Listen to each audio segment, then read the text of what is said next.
In this tutorial, I'll show you how to screen record on your iPhone or iPad.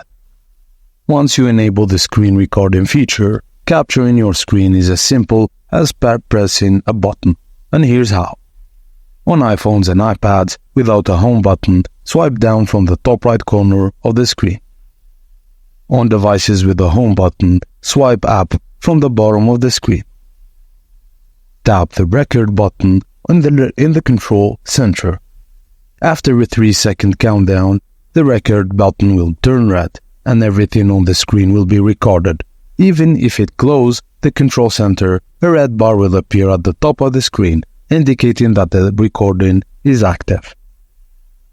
To stop recording, tap the red bar at the top left of the screen and then select Stop in the pop-up. By default, your screen recording captures only the audio from the iPhone or iPad. To narrate your screen recording, press and hold the record button in the control center. Then tap the microphone icon to turn on narration. The icon will turn red and the microphone is active. Thank you guys for watching, and please don't forget to like and subscribe for more.